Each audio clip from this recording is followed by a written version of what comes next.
ସାଙ୍ଗମାନେ ଆଜି ହଉଛି ପ୍ରଥମାଷ୍ଟମୀ। ଆଜି ପ୍ରଥମାଷ୍ଟମୀରେ ସମସ୍ତଙ୍କୁ ଶୁଭେଚ୍ଛା ଓ ଶୁଭ କାମନା ଜଣାଉଛି। ଗୋଟେ କଥା କହିବି, ଆଜି ମୋ ନିଜର ମନର କଥା ଆଜି ବର୍ତ୍ତମାନ କିଛି ଜଣାଇବି। ଆଜି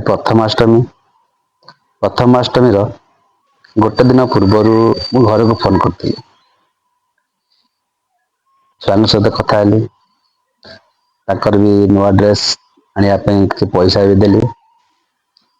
ସେମାନେ ମାର୍କେଟ ଗଲେ, କିଛି ନୂଆ ଡ୍ରେସ ଆଣିଲେ। ତାପରେ ମୋ ମାଙ୍କ ସହିତ କଥା ହେଲି। ମା ମତେ କହିଲେ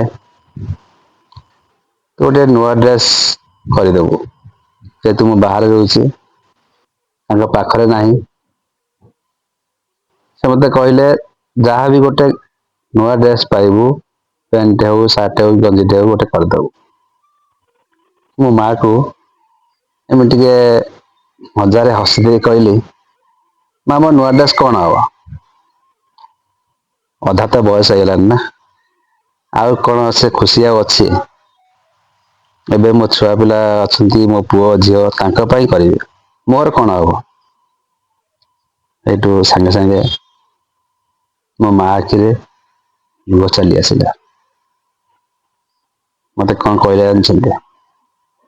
ମୋ ମା କହିଲା, ଯେପର୍ଯ୍ୟନ୍ତ ଆମେ ଅଛୁ, ତୁ ଆମର ପଢୁଆ ପୁଅ। ଆମେ ଗଲା ପରେ ତୁ ସେତେବେଳକୁ ପଡୁଆ ହୋ କି ନ ହୋ, ତାହେଲେ ଆମେ ଆଉ କିଛି କହିପାରିବୁନି। କିନ୍ତୁ ଯେପର୍ଯ୍ୟନ୍ତ ଆମେ ଥିବୁ, ତୁ ପଢୁଆ ହଉଥିବୁ। ସେ କଥାଟି କାହିଁକି କହିଲେ ଜାଣିଛନ୍ତି? ଏବେ ସେମାନେ ଆମକୁ ଆଉ ପଢୁଆ କରିପାରୁନାହାନ୍ତି। ତାଙ୍କ ପଇସାରେ ଆମେ ଆଉ କପଡା ପିନ୍ଧି ପାରୁନାହାନ୍ତି, ବାହାରେ ରହୁଛନ୍ତି। ଯେହେତୁ ତାଙ୍କ ମନକୁ ଟିକେ ବାଧିଲା। ତାର ଏଇ କଥା ପଦେ ଶୁଣି ମୋ ଆଖିରେ ବି ଲୁହ ଜର ଜର ଚାଲି ଆସିଲା। ମୁଁ ମା କୁ କହିଲି, ହଉ ଠିକ ଅଛି, ତୁ ମନ ଦୁଃଖ କରନା। ମୁଁ ଗୋଟେ କପଡା କରିନେବି, ଯେକୌଣସି ଗୋଟେ ନୂଆ କପଡା କରିନେବି। ଆଜି ଅଷ୍ଟମୀରେ ମୁଁ ଏଇ କପଡାଟି ଆଣିଛି। ଆଣି ମାକୁ ଦେଖେଇଲି, ମା ମନ ଆଜି ବହୁତ ଖୁସି। କହିଲା ପିନ୍ଧିଦବୁ, ଠାକୁର କତିରେ ପୂଜା କରିଦବୁ। କପଡାଟେ ପିନ୍ଧିଦବୁ। ସାଙ୍ଗମାନେ, ସତରେ ବାପା ମା ଯେତେ ବୟସ ହୁଅନ୍ତୁ, କି ପିଲାମାନେ ଯେତେ ବଡ ହେଇଯାଆନ୍ତୁ, ତାଙ୍କ ପାଖରେ ପିଲାମାନେ ସବୁବେଳେ ଛୋଟ ହେଇ ରହିଥାନ୍ତି। ମୋର ଏତିକି ପ୍ରାର୍ଥନା,